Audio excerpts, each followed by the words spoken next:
Hello दोस्तों, तो ये है मेरा रामनवमी का ब्लॉग। तो आप सभी को रामनवमी की शुभकामनाएं। और आपकी रामनवमी कैसी बनी तो मुझे ज़रूर कमेंट्स में बताना। सुबह मम्मी सब्जी ले रही थी और फिर मैंने पी ली थी यहाँ पे चाय, और जब तक 10 बज चुके थे फिर यहाँ पे मैंने कुछ बर्तन धो दिए थे। बाकी काम मैं कुछ कर नहीं सकती थी, तो मम्मी ने यहाँ पे बना दिए थे चने और हलवा।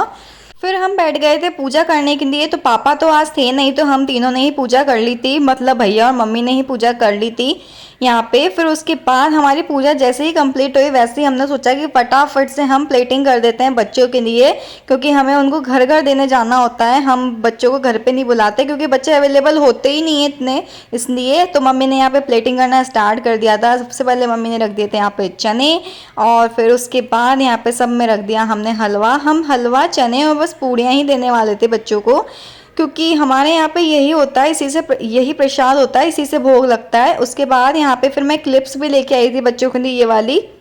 तो इससे पहले वाले पार्ट में आपने देखा ही होगा, मैं प्लेटिंग कर रही थी बच्चों के लिए, तो मैं ये क्लिप्स लाई थी, हेयर बैंड्स लाई थी, क्योंकि बच्चे खुश होने चाहिए, उन्हें अच्छा लगना चाहिए। और ये था कुछ स्टेशनरी का सामान, तो यहाँ पे हमारी प्लेटिंग में कर रही थी। और आप सब मुझे कमेंट में ये जरूर बताना, क्या रामनवमी वाले दिन भी हमें फास्ट रखना होता है क्या? क्योंकि हम पूजा करने के बाद खाना खा लेते हैं, सुबह भी शाम को भी, पर सब हमसे कहते हैं कि नहीं उस दिन भी फास्ट रखो। तो आप कमेंट्स में जरूर बताना आपकी राय क्या है।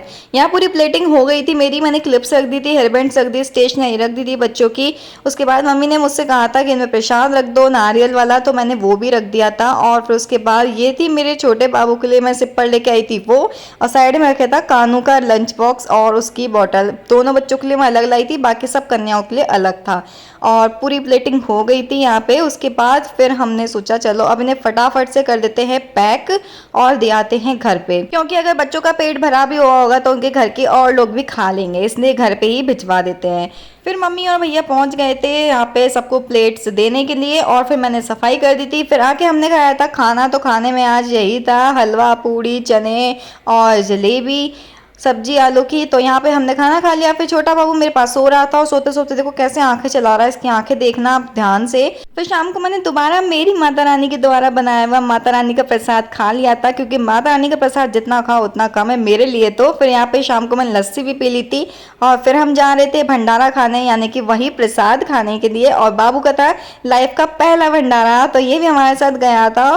फिर हम सब पहुंच गए, हमने भंडारे का खाना खाया था, आलू की सब्जी, चने की दाल की सब्जी और पूड़ी, नुक्ती, नमकीन, जो सब भंडारे में होता है। और भंडारे का खाना बहुत ज़्यादा स्वादिष्ट होता है। तो मिलती हूँ अगली वीडियो में, जब तक के लिए bye bye, and don't forget to like, subscribe and share.